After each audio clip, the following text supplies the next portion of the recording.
guys, welcome back to the channel. Today I'm going to be walking you through what we decided to do for our oldest son for homeschool curriculum this year.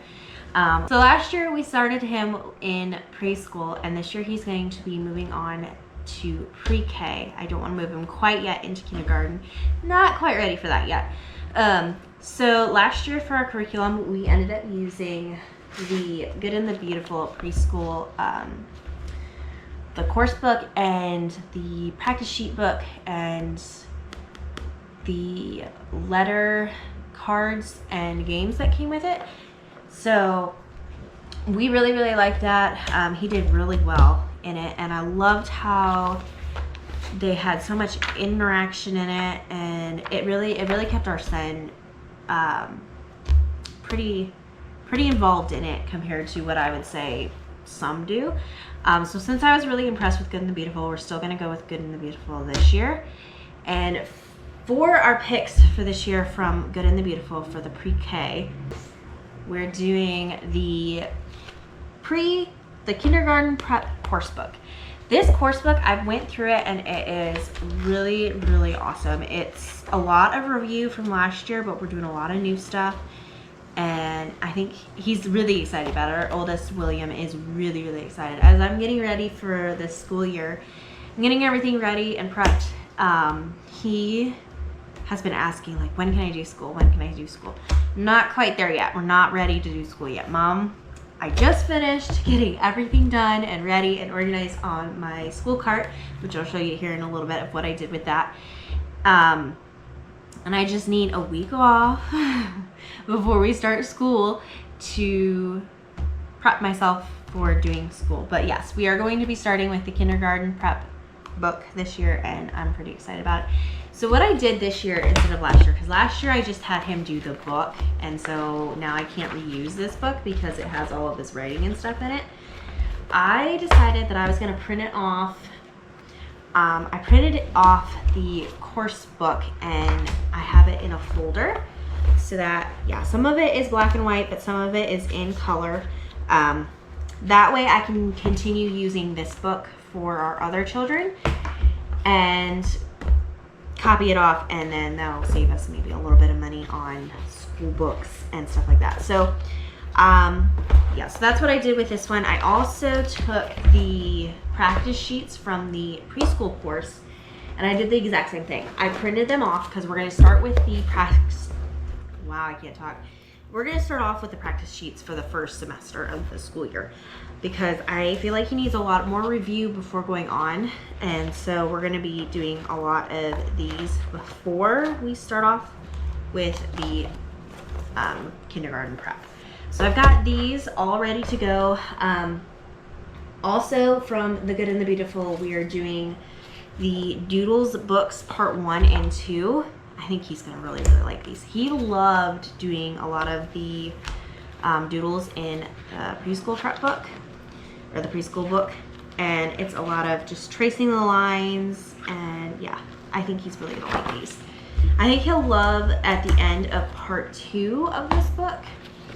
There is a item search. There's a lot of item searches here. It's just a bonus thing. I think he's really gonna love it. I think he's gonna love that. He loves finding stuff in pictures, and yeah, so he's gonna really like this. Also from the Good and the Beautiful, we are doing their science for little hearts and hands. We're doing the fields and flowers. I'm pretty excited about it myself. There's a lot of good activities in here. They do a lot of cool things. They do, like, every other lesson is a movie. You get to go on the Good and the Beautiful and you get to watch a movie about the lesson that you're learning. And then the other lesson after that will be a story time, which has the storybook along with it. I think I'm going to enjoy this a lot because our boys love being outside, and the cool thing is some of these activities we can actually do outside. Both William and my son Commodore is not quite ready yet. He will be doing preschool next year, not this school year, but next year he will be starting preschool. But yeah, At least I think. I don't know. I feel like he has always been ahead of the game compared to William. Commodore has always been ahead of in stuff compared to William, so I think I might start him next year in preschool. I don't know. We'll come to that when we get to that point and see if he's actually ready for it or not. But I don't know. We'll see. Also, this year I wanted to incorporate Bible curriculum. I really wanted to do something than just reading the Bible with William. I wanted to do something that will get him involved in the story that we are talking about. So I had been looking up different curriculums and stuff for Bible, and this one really stood out to me, and I really liked what I had read about it, what I heard about it. It's by Driven in Grace. It's called Foundations of the Bible, and there's 24 lessons in here. We're not going to quite get through all the lessons through this school year, but this is really cool because this is you can use this curriculum from ages 4 and up, and that's kind of why I wanted to go with it.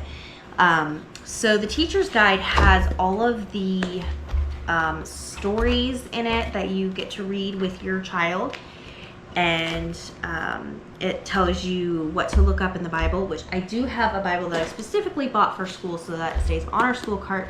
And it's the I think it's NIRV.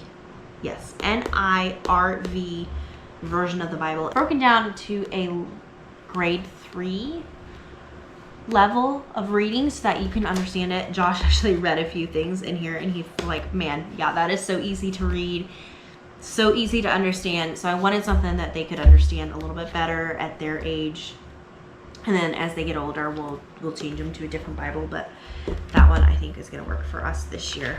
But yeah, so every lesson has at least 4 days of stories, and usually the full lesson is full of the same timeline of the Bible, and I'm pretty excited about using this. Of what I've read already in here, I really like it.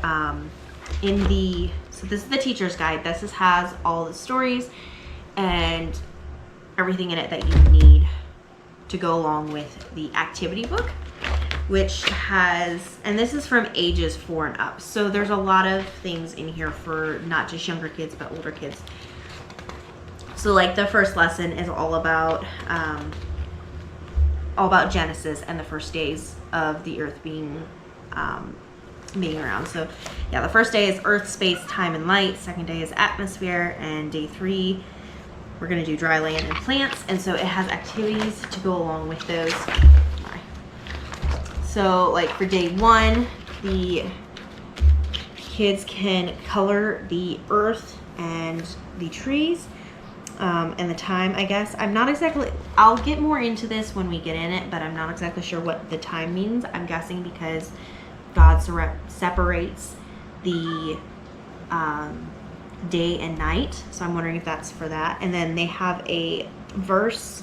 Is it a verse or just a sentence? Okay, it says earth, space, time, light, day 1, 2, atmosphere, and day 3, dry land and plants. And they have that to where your child can trace that if you want to. And then the second day they have talking about the atmosphere and all of the different things around the earth, and kind of tells you to color in the different layers of the atmosphere and draw something that belongs in each layer. So I don't know if William will be able to do that one just because that's a little more advanced for him. He might be able to, I don't know, we'll see. I can help him along with that too. But then you go on to like you're still in lesson 1, but different lessons, different days have different things. Like this is a crossword puzzle, you have a word search. I don't know that he'll be able to do any of that without my help. And then the other day you have a word puzzle that you have to figure out, so I don't think he'll be able to do any of that yet. And then at the end, of course, you have like a review page or not really a review page, but a narration journal. And it has you draw a picture of the things God created on days 1, 2, and 3 and describe your picture below. So I feel like he'll be able to do this to where maybe he can draw what he learned and what God makes. But when it comes to writing it out, he won't be able to. I can do that. So, and then it also has writing prompts.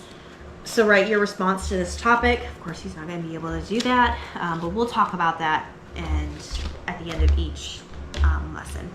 Then you have lesson 2 that goes on from Genesis also, and talking about day 4, sun, moon, stars. Day 5, the fish, sea creatures, birds. And day 6, land animals, man and woman.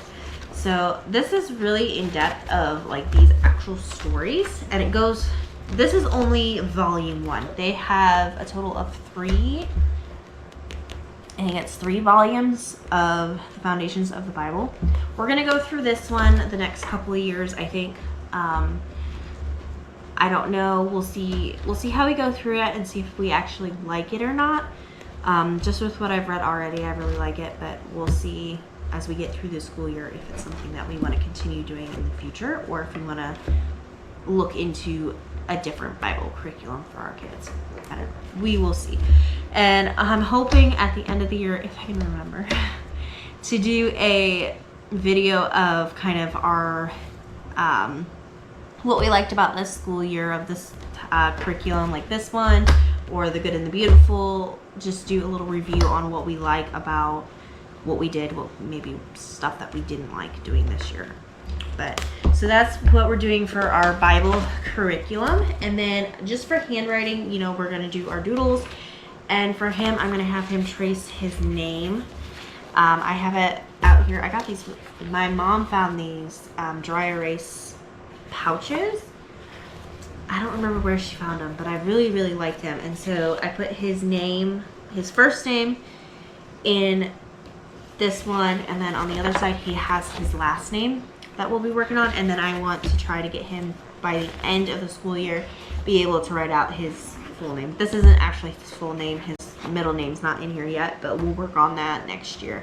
I want to get him to just do his first name and last name and go from there. And I don't know. We'll see if we get to him writing out his full name by the end of the school year. I hope that he'll be able to do it. I don't know. We'll see. We'll see what happens when we get to the end of the school year.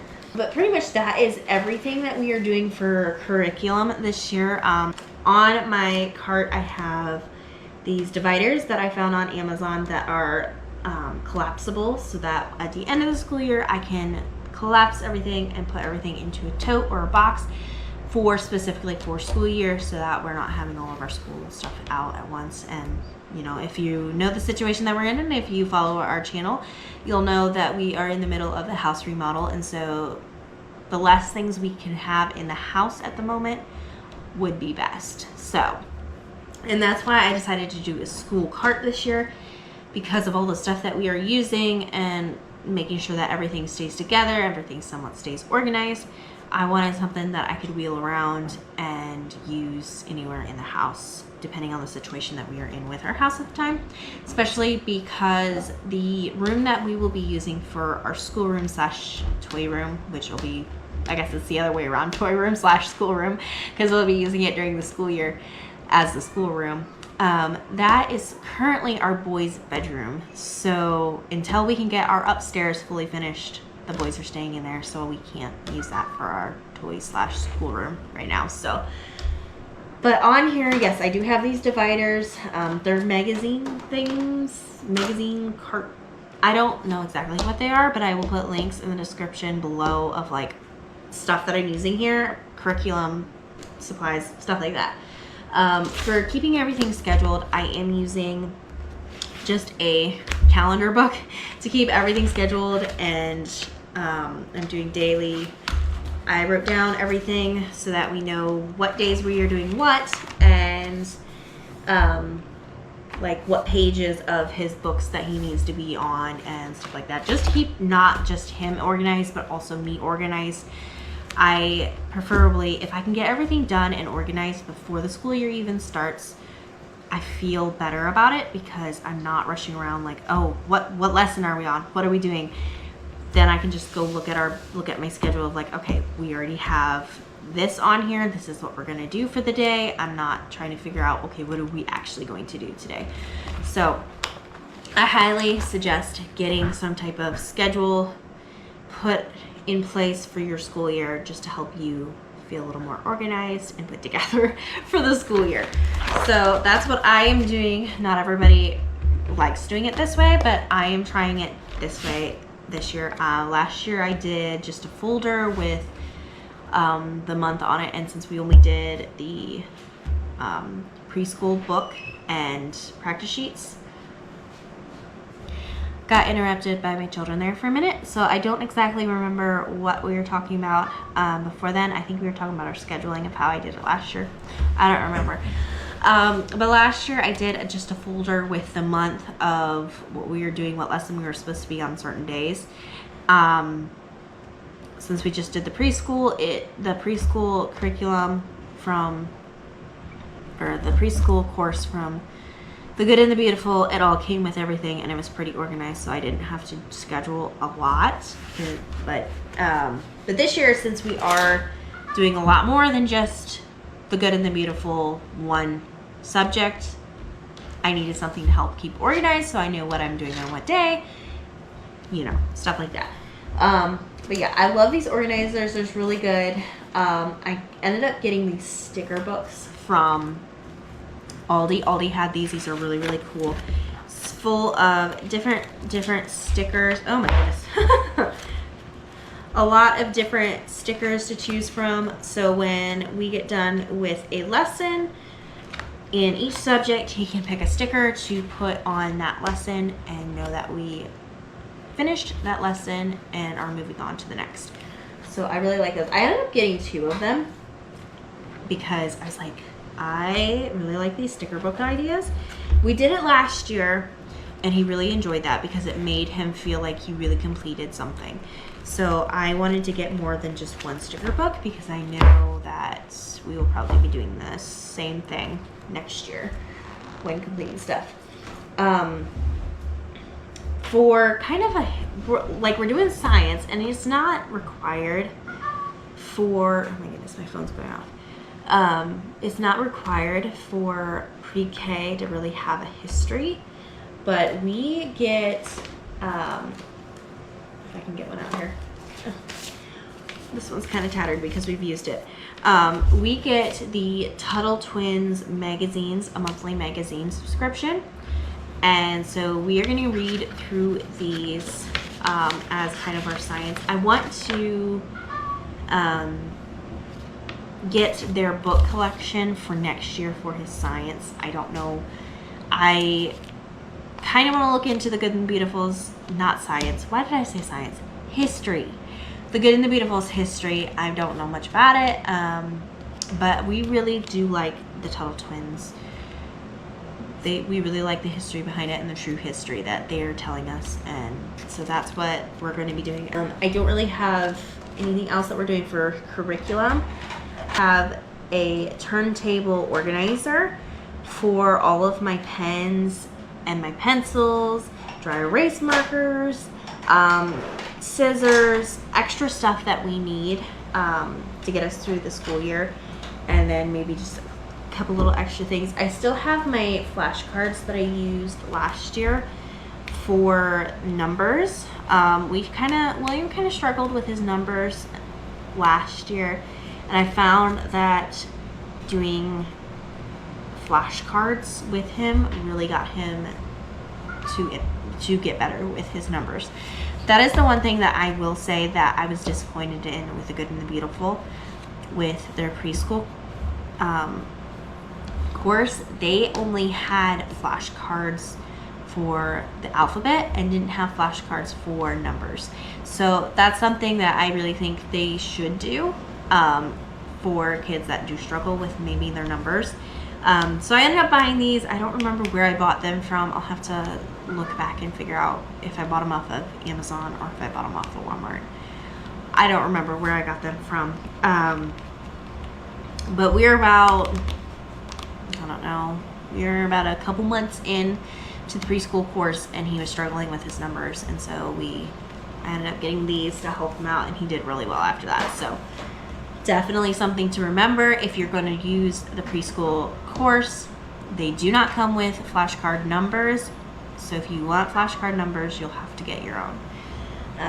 But yeah, so the first two shelves on my cart are specifically for school, and then my bottom cart is just full of different supplies, books that we're not using this year, or just to keep all of my school stuff together so that I'm not going to lose it. Well, when this video comes out will actually be the week of us starting school. But yeah, so that's what we are doing for our school year, and I hope it goes well. My kids have the hose and are spraying the window. But I hope the school year goes well. I think it will. It's just hopefully that I have the patience to get him through it, and hopefully he has the patience to get through it. We did struggle a little bit last year with some stuff, but I think this year we know a little bit better of like what he struggles with, what he doesn't struggle with. So I think this year will be better, and I am not freshly postpartum this year, so I think I will have a little bit more patience with him this year than I did last year. I don't know.